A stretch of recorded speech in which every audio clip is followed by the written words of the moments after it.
Hey guys, welcome back to another episode of EdgeMasterGaming, where today you clicked on this video because you've probably had the most annoying time playing the new Jingle Falls map. I mean, all you want to do is get past the Easter egg, right? And things like this just keep happening to you. Ouch, that had to hurt. I mean, after a few repeated attempts on this map, I realized there's nothing festive about Liberty Falls. Sure, it's decorated and it has flying rain vermin with a Santa Mangler at the helm, but the truth is, everything here is out to kill you. Well, if you want to complete the new map update solo, I'm going to share with you guys a few tips that are so simple that I promise you'll be completing it in no time. Anyways, before we get started, if you do wind up enjoying this video, please let me know by giving it a like and definitely consider subscribing. Also, check out the other links that support my channel in the description box down below. Alright guys, without further ado, let's get started. To start off, in order to make getting through the Easter egg easier, there are a few augments and gobble gums that I would highly recommend using. First, of course, is the Ether Shroud equipped with Burst Dash and the extra stock. Secondly, on PhD Flopper, make sure to have the PhD Slider and Tribologist enabled. And finally, just for good measure, for Gobblegums, I recommend using Temporal Gift, Arsenal Accelerator, and Killjoy. So, just like my last boss fight video for the Citadel Day More, Gobblegums aren't required, but if you want to win easy, again, it's just a recommendation.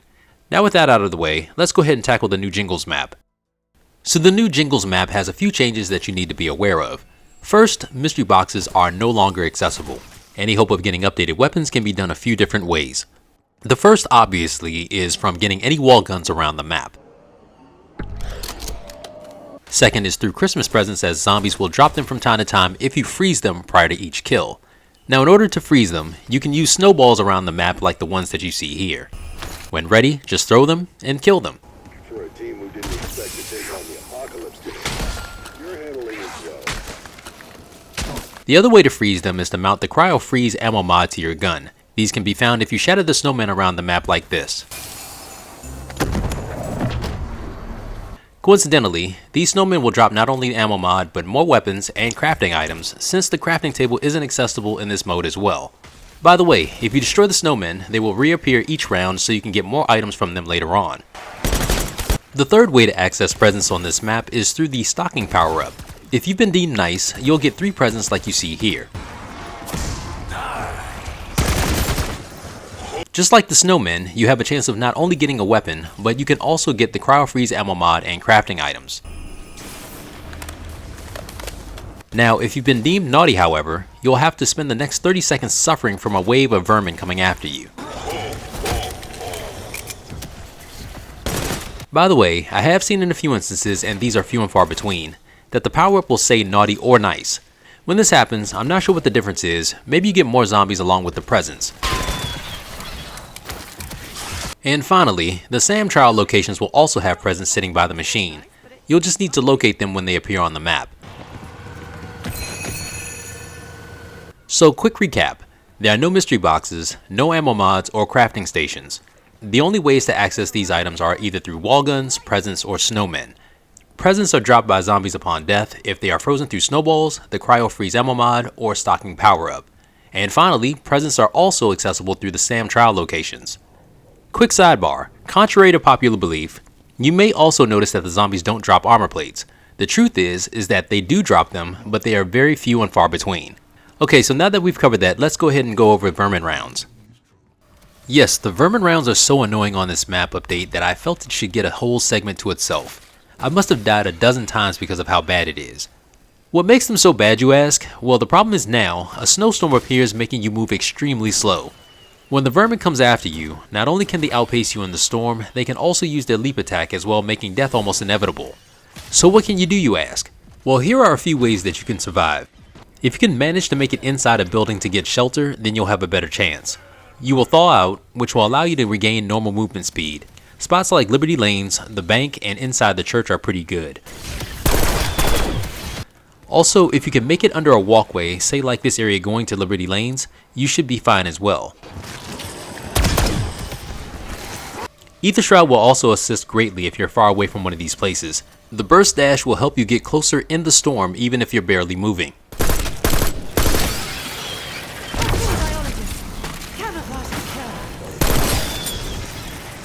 And if you simply can't make it to one of these places, a spot that I like is to sit in the alley next to the spawn point here. the vermin will only appear in front of you coming from this direction. However, that's only true if you get to this alley from the side of the comic store.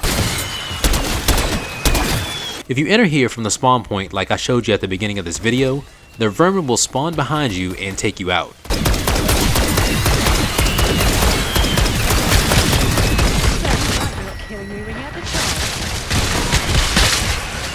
The last spot that's pretty good is the spot on top of the Liberty Bank. If you have the jet gun, you can sit here and take out the vermin with no problem. You won't have to worry about getting kicked or anything like that. So now that the vermin rounds are covered, let's go ahead and get into this strategy to get through the Easter egg. The key to completing this map is two things. First one is that you need to get a weapon that's going to help you farm to get all the weapons, perks, armor plates, basically everything you need to complete the Easter egg. That weapon for me is the jet gun. It's too good on this map not to have it. Quick sidebar, leading up to the point where you get the jet gun, any weapon that you use, make sure that you have the highest rarity you can find, and if you're going to pack, only pack it one time. That should be sufficient. Now getting back to the jet gun. After you get it, stay on the rooftop and continue to farm. Tapping the trigger on the jet gun is twofold. It helps get kills while allowing you to keep ammo. It also keeps manglers and abominations in place so they can't kill you. If it's done correctly, that is. At about round 25, the good old Wonder Fizz will spawn in. I usually keep farming until I get all the perks from the machine. By the way, I want you to notice that the jet gun is only packed once. You don't need to pack it more than that, trust me. Moving on, I would say at this point you should have almost all of the objectives done to start the Easter egg in the church. If you don't, then that's fine, but just note that the longer you wait, the more difficult and time consuming it will be to get those completed later on. Another quick sidebar, pick up a Mutant Injection when you can. It'll also make life very easy during the Easter egg, trust me. I've had more luck getting these from the snowmen around the map, so take the time when you can to search for it. If you remember, I mentioned that there was two key things to completing this map. First was of course to get the jet gun so that you could farm everything that you needed. The second most important thing is to get your main weapon rarity up to legendary. The weapons that I like for this are the GS45, the LR sniper rifle, or the ASG89 shotgun. The explosive damage for the GS45 and the LR are perfect for this simply because of the splash damage. By the way, you may also notice that these two guns are actually wall weapons for this map. So by the early 30s, you should have enough essence to not only pick up a legendary version of these weapons, but to also have them fully maxed out for the Easter egg. Your world is out now. When activating the Easter egg for the final battle, I like to pop the Arsenal Accelerator and Temporal Gift immediately. That way the Arsenal Accelerator should be active for at least the first two phases of this battle building the Ether Shroud. Also, the Temporal Gift will be already active when it's time to pop the Killjoy. Neutralizing energy wave. And then I like to run and gun in a counterclockwise pattern around the church until the manglers show up, just like you see here. bingo! Everything kills empowers the SDG. Trust me. Now if you notice, I'll slide around to not only avoid the horde, but if they attack you while you're sliding, you'll be able to knock them down with the explosion from the augment on the PhD. However, this is only during the middle of the slide animation, so it's not guaranteed that you won't get hit, but it does help. Once the manglers show up, you can use the Ether Shroud, or if you have a distractor like a monkey bomb or a decoy, both of those are fine as well. After activation, just start firing away.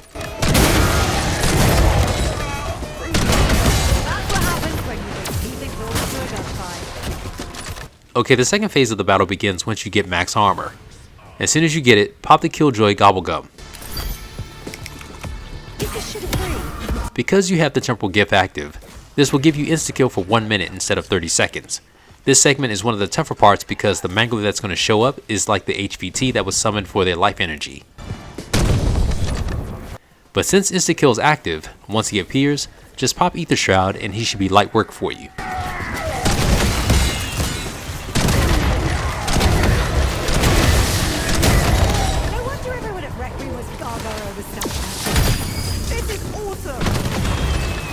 Now this last phase begins once you receive the max ammo. From here, you can approach this two ways. You can start by popping your Mutant Injection once the mangler appears, or you can continue training until the HVT Abomination appears. Either way works. However, the latter is a bit more risky. It's totally up to you.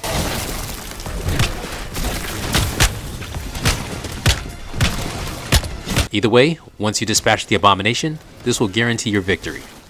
Well guys, that's going to do it for this video. Let me know in the comments if it's helped or not. Also, please remember to keep that notification bell on. And as always guys, remember to have fun, take care, and God bless.